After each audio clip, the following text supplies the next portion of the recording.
What's up guys, this is Ajit Kumar with another video, class 10th water resources. You are watching Dream Tech Education. This video is the introductory class of water resources, and first of all we have to study resource. Then the definition of resources is uploaded to me in the video of resource and development. Recap the definition. Resource is all the things that satisfy our needs and that is technically accessible, economically affordable and culturally acceptable. Water resource भी एक तरीके का resource है जो हमारे बहुत सारे जरूरत को पूरी करता है. In this video we are going to discuss about the introductions of the water resources. Some points are basic which is very important in upcoming examinations. So let's start. First of all, I request to you all, please take a pencil and the NCERT book, open the water resources chapter and make the mark on the very important point. Now, दुनिया में जितने भी waters हैं, तो water क्या करते हैं, हमारे पास उसका रिसोर्सेस के जैसा बिहेव है. हम लोग वाटर को बहुत सारे तरीके से यूज करते हैं और वाटर हमारे जीवन में बहुत बड़ा इंपॉर्टेंस रोल प्ले करता है. तो अगर हम वाटर को पढ़ना स्टार्ट करें तो हमें पता चलता है कि बहुत पहले के समय से, जिस समय से हमारी हिस्ट्री लिखी गई है, उसी समय से सबसे पहला जो सिविलाइजेशन हुआ है वो नदी के किनारे हुआ है. यानी कि हमें आदमी बनने के लिए भी पानी की बहुत ज़्यादा ज़रूरत पड़ी. आज जो आदमी सोशल है, सिविलाइज्ड है, हम लोग इतने सोशल्स हो गए हैं, हम लोग को सोशल एनिमल कहा जाता है. ये सभी सोसाइटी और हमारे जो दिमाग है, इसके डेवलपमेंट और हमारे फिजिकली डेवलपमेंट, ये टेक्निकली डेवलपमेंट, सोशली डेवलपमेंट, ये सभी डेवलपमेंट में water plays an important role in the developments of all round development in our daily life. First of all, we are going to discuss the 3/4 Earth surface is covered with water. The first point is 3/4, approx 71% Earth surface is covered with water. मतलब पृथ्वी को अगर हम लोग ऐसे अर्थ को बना दें, इस तरीके से अगर अर्थ को बनाएं तो इसका मतलब जो हो गया, ये 3 पार्ट जो है ये किससे है, वाटर से भरा हुआ है और सिर्फ लैंड मासेस एक पार्ट में है. यानी हम लोग कह सकते हैं कि मोटा मोटी अगर हम कैलकुलेट करके देखें तो वाटर का जो कंट्रीब्यूशन है वो पूरे अर्थ का 71% एरिया को वो कवर करता है. Second, as per the United Nation World Water Development Programme, approx 97% water exerted in oceans and sea. जितना पानी है, इस 3/4 को अगर 100% मान लें तो फिर वो 100% में 97% वाटर जो है, as per the United Nation water development approx 97% water existed in oceans and sea. 97% water जो है, 97% वाटर जो है वो या तो समुद्र में है या फिर सी में है. और हम लोग जानते हैं कि सी और ओशंस के जो वाटर होते हैं वो सलाइन इन नेचर होते हैं, वो साल्टी होते हैं, इसलिए उसका हम लोग यूज अपने लाइफ में बहुत ज्यादा नहीं कर सकते, हम अपने डेली लाइफ में उसका यूज नहीं करते हैं. तो मतलब क्या बचा, रेस्ट जो 3% वाटर है, यानी only 3% of the water is fresh और पेडेबल और यूजेबल. 3% पानी जो है उसी को हम लोग अपने जीवन में यूज करते हैं, ये और उसको हम लोग यूटिलाइज कर सकते हैं. इस 3% वाटर जो है, इसमें भी 2 तरीके के वाटर आपको मिलेंगे.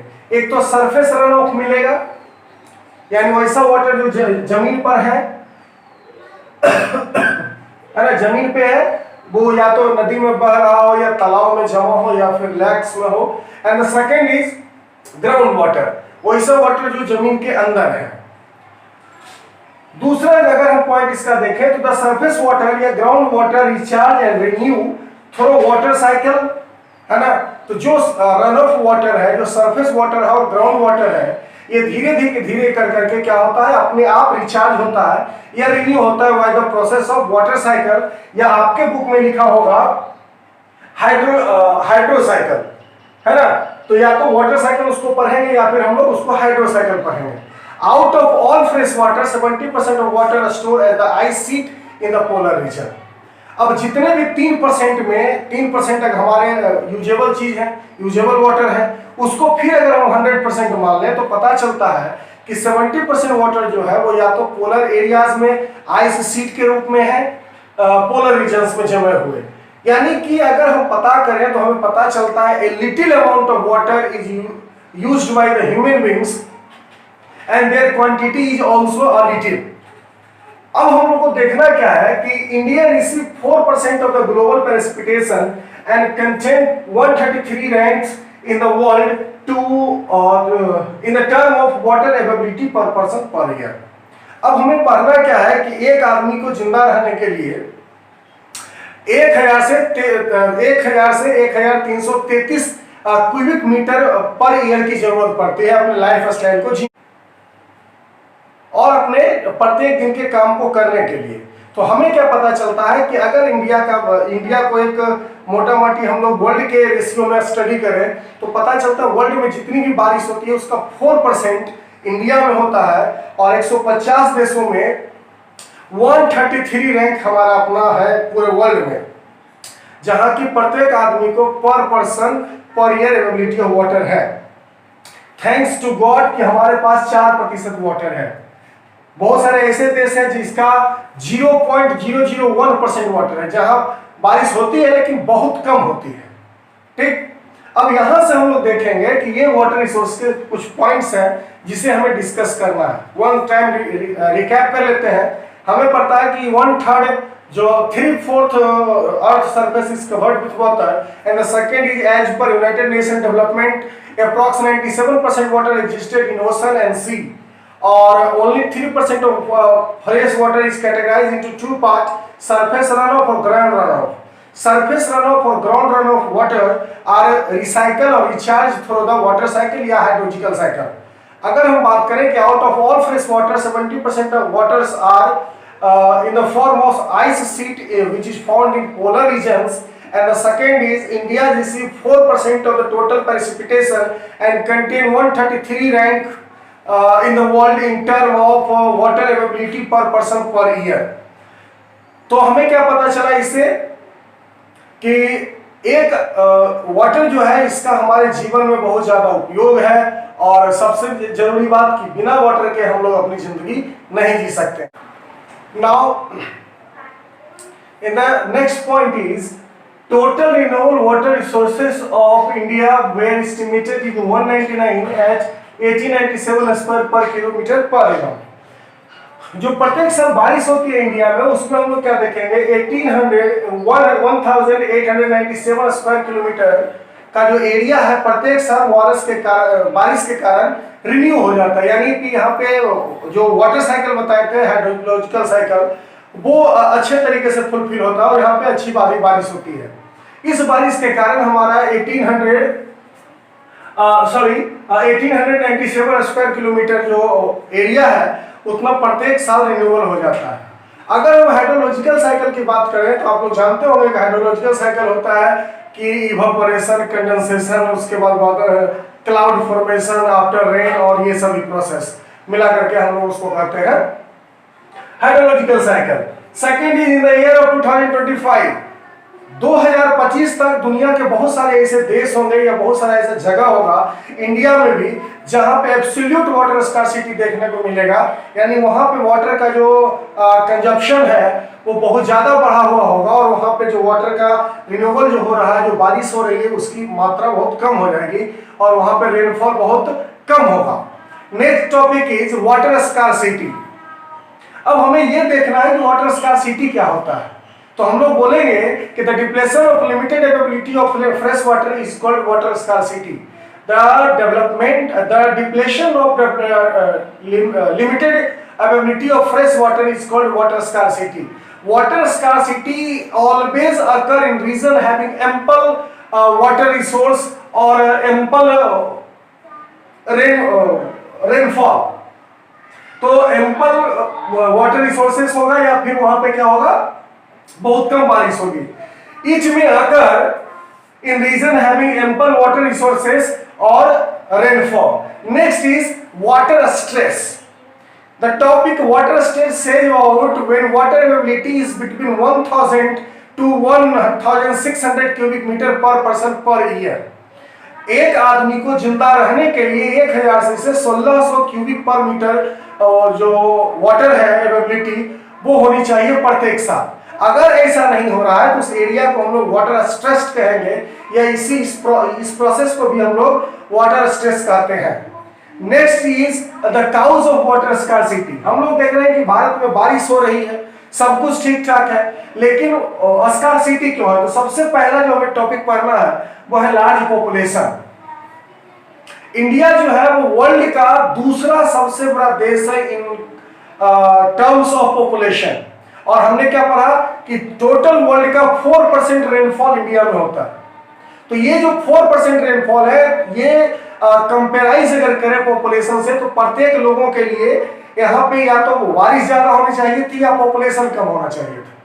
लेकिन लार्ज पॉपुलेशन के कारण हमारे हाउस होल्ड से लेकर के हमारे डेली लाइफ की चीजें जो होती है उसमें से बहुत फर्क पड़ता है।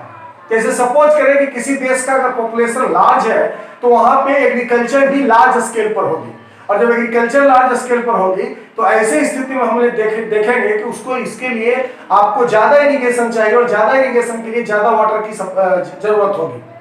नेक्स्ट चीज, अगर हम डेली लाइफ की यूज करें, अगर हम प्रत्येक दिन अपना खाने और नहाने और कपड़ा साफ करने की बात को भी लें तो लार्ज पॉपुलेशन ज्यादा कंज्यूम करेगा वाटर को in compare of a small population. And the second is cause of water scarcity, वो इंडस्ट्रियलाइजेशन।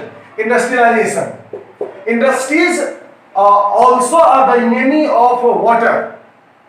अब देखिए पार्टिकुलर किसी एरिया में अगर इंडस्ट्रीज को सेटअप किया जाता है और किसी विशेष उद्देश्य के लिए किया जाता है तो उसको हम लोग कहते हैं उसको कहते हैं हम लोग इंडस्ट्रियलाइजेशन फेजेस। अब इंडस्ट्रियलाइजेशन फेजेस जहां पे होगा वहां पे कॉमनली ग्राउंड वाटर जो है वहां से उसको निकाला जाएगा, ग्राउंड वाटर को, और यूटिलाइज किया जाएगा।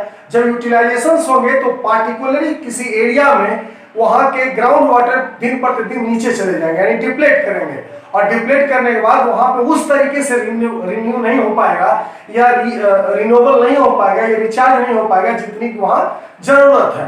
तो ऐसे स्थिति में हम लोग देखेंगे क्या कि इंडस्ट्री जो होते हैं वो बहुत सारे वाटर को बर्बाद करते हैं। नेक्स्ट इज, बहुत सारे इंडस्ट्रीज ऐसे हैं जो वाटर के कारण ही चलते हैं, जैसे एनटीपीसी। वहां पे आप क्या देखिएगा कि पानी को गर्म करके स्टीम बनाया जाता है, उस स्टीम के फोर्स के कारण वो टरबाइन घुमाई जाती है और उस टरबाइन से बिजली निकाला जाता है। Last is urbanisation. अर्बनाइजेशन का मतलब होता है the conversion of village into urban areas और टाउन्स इज कॉल्ड अर्बनाइजेशन। अब यहाँ पे भी सेम चीजें होगी।